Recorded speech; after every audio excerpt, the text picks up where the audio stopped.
ഈ പറഞ്ഞ ഭാഷ സാമാന്യ യുക്തിയുള്ളവർക്കൊക്കെ അറിയാം. ആരാ പി ശശി? എല്ലാവർക്കും അറിയാം. കണ്ണൂരിൽ നിന്ന് എങ്ങനെയാണ് ശശി മുഖ്യമന്ത്രിയുടെ ഓഫീസിലെത്തിയത്? ആ ശശിയാണ് വളരെ മോശമായിട്ട് ഇയാൾ പറഞ്ഞത്. ആരാണ് ഈ അജിത് കുമാർ?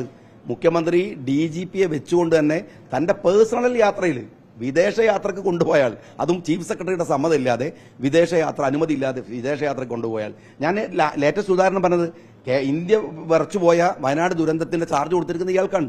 അത്രമേൽ വിശ്വസ്തനായ ഒരാളെ അൻവർ വെറുതെ പോയി തൊടാൻ, അൻവറിനെ അറിയുന്ന ആളുകൾക്കറിയാം അൻവർ ഫൂളല്ല, അങ്ങനെ ഒരു വിഡ്ഢിയൊന്നുമല്ല.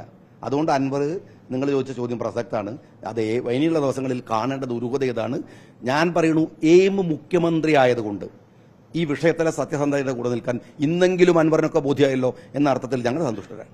അദ്ദേഹത്തിന്റെ കുറെ തമാശകൾ നമ്മൾ കേൾക്കും. വളരെ സീരിയസ് ആയ കാര്യമല്ല പറയുന്നത്.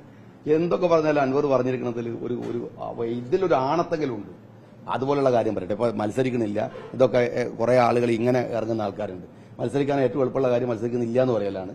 പിന്നെ അപ്പോൾ അങ്ങനെ ഉണ്ടാക്കരുത്, താൽക്കാലികമായ സിമ്പതികൾ, അങ്ങനത്തെ ഒരു നരമ്പ് സുഖത്തിന്റെ സമയമല്ലല്ലോ ഇത്. ഇത് വളരെ സീരിയസ് ആയ ഒരു പൊളിറ്റിക്സ് ആണ് കേരളത്തിൽ ഉയർന്നു വന്നിട്ടുള്ളത്.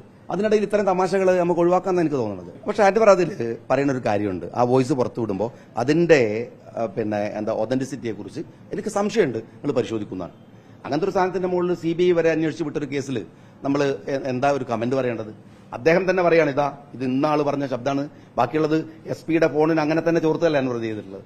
അതുപോലെ പറഞ്ഞിട്ടുള്ളത്. അദ്ദേഹം പറയുന്നത് വോയിസ് മാറ്റിയിട്ടുണ്ട്, പോലീസ് മാറ്റിയിട്ടാണ് പുറത്തു വിട്ടത്, എന്നാൽ ഇതിന്റെ ഒതന്റിസിറ്റിയിൽ ഞാൻ ഉറപ്പ് പറയുന്നില്ല, നിങ്ങൾ അന്വേഷിച്ചോളൂ പത്രക്കാരോട് പറഞ്ഞു. അതിലൊരു കമന്റ് ചെയ്യേണ്ട കാര്യമുണ്ടെന്ന് എനിക്ക് തോന്നുന്നില്ല. ഈ ആഭ്യന്തര വകുപ്പ് മാത്രമല്ല, 29 വകുപ്പ് തന്റെ ഒരു കക്ഷിക്കും ഒരു മന്ത്രിക്കും വിട്ടുകൊടുക്കാതെ അതിൽ സുപ്രധാനമായി തോന്നിയത് അതിന്റെ വലിയൊരു കഷ്ണം എടുത്തിട്ട് മരുമോന് കൊടുത്തു എന്നല്ലാതെ ബാക്കിയുള്ള വകുപ്പുകളൊക്കെ കയ്യിൽ വെച്ചിരിക്കുന്നു. ആഭ്യന്തര വകുപ്പിന് മാത്രമല്ല, ഇയാൾ കൈകാര്യം ചെയ്തിട്ടുള്ള എല്ലാ വകുപ്പുകളിലും നിങ്ങൾ മനസ്സിലാക്കേണ്ടത് പൂച്ചൂടും അഴിമതിയാണ്, കടുത്ത അഴിമതിയാണ്. അദ്ദേഹത്തിന്റെ ഓരോ വിദേശയാത്രകൾ പോലും കേരളം ഗൌരവത്തിൽ പരിശോധിക്കേണ്ടതാണ്. കൂടെ കൊണ്ടുപോയതൊക്കെ അൻവർ പറഞ്ഞ നൊട്ടോറിയസ് ക്രിമിനലുകളെയാണ്. നിങ്ങൾ മനസ്സിലാക്കേണ്ടത്, ചീഫ് സെക്രട്ടറിയുടെ അനുമതി പോലും ഇല്ലാതെ ഈ നൊട്ടോറിയസ് ക്രിമിനലിനെയും കൊണ്ടാണ്, എന്റെ ഭാഷയല്ല കേട്ടോ, ഭരണകക്ഷി MLA-യുടെ ഭാഷയാണ്, നൊട്ടോറിയസ് ക്രിമിനലായിട്ടുള്ള ADGP-നെ കൊണ്ടാണ് മുഖ്യമന്ത്രി യാത്ര ചെയ്തത്. അപ്പൊ അതുകൊണ്ട് സംശയിക്കപ്പെടാവുന്നതാണ്.